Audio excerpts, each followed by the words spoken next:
여러분 안녕하십니까? NBS 투데이입니다. 중국의 요소 수출 중단으로 인한 요소 대란 사태가 연일 이어지고 있습니다.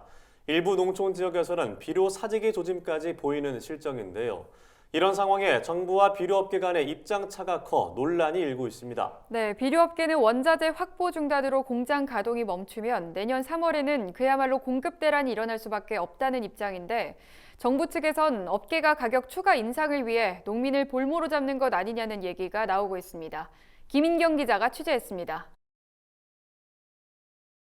중국발 요소 대란 사태를 두고 정부와 비료업계 사이에 현실 인식에서의 온도차가 발생하고 있습니다. 가장 중요한 건 현재 남은 요소 비료 재고량으로 내년 2월까지 비료 공급이 가능한지 여부입니다. 정부는 현재 남은 요소 재고 3만 톤 가량으로 공급 여력이 충분하다는 입장입니다.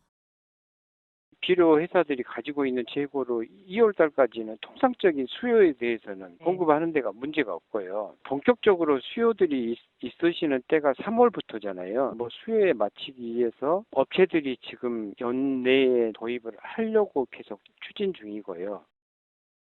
그러나 업계의 얘기는 다릅니다. 1, 2월에 쓰이는 요소만 해도 15만 톤이 필요하다는 겁니다. 그거는 아닌 것 같은데 10년도의 기준으로 볼 때는 요소가 한 15만 톤 정도 1, 2월 달에 들여와야지 복합비료 원료를 하고 단비 공급을 하고 11월, 12월, 1월에 주는 건데 특히 남부지방 같은 경우가 요소 물량이 절대적으로 좀 부족하고 그런 부분에 애로사항이 있을 거예요, 농가에서. 저희들에게도 문의가 계속 오고 있고. 업계의 원자재 확보가 먼저냐, 정부 차원의 비료 가격 보장이 먼저냐 하는 문제도 양측 입장이 팽팽히 맞서고 있습니다. 정부 관계자는 원자재 가격 상승분에 비례한 비료 가격 인상안에 대해 업계에 신호를 줬음에도 업계가 비료 가격 추가 인상을 위해 원자재 확보에 보다 적극적으로 나서지 않는 것으로 보인다고 귀뜸했습니다. 그러나 업계는 중국 시장의 요소 수출 물량이 묶인 데 이어 카타르, 바레인, 사우디 등 중동산 요소는 4일 기준 톤당 975달러에 달하는 실정이라 농가들이 기존보다 서너 배 오른 값을 지불할 여력이 있을지 의문이라고 말했습니다. 정부와 농협이 비료 가격 인상에 대한 보장을 계약서상에 해줘야만 원자재 확보에 매진할 수 있다는 겁니다.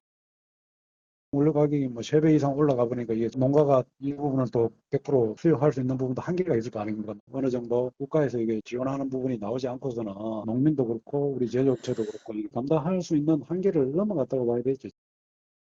그렇다면 정부 차원의 지원책으로는 어떤 게 있을까? 농식품부는 현재 연간 2천억 원가량의 예산이 소요되는 비료 원료 구매자금 지원 사업 규모에 대해 기재부와 협의해 추가 예산을 확보하는 방안을 강구 중이라고 밝혔습니다. 업체들이 이렇게 원료 자금들 구매할 때 저희가 융자들을 해드리는 것들이 있어요. 내년에는 규모를 더 확대해 드리려고 이제 기재부랑 협의를 하고 있는 거고요. 이에 대해 업계 일각에선 해당 사업은 융자 지원인 만큼 제품 가격과 직접적인 연관은 없다면서 오히려 지원을 많이 받을수록 기업의 적자폭이 커지는 상황이라고 맞받았습니다. 한편 농식품부는 9일 오후 업계 관계자들을 만나 요소 수급 방안에 대해 논의했습니다.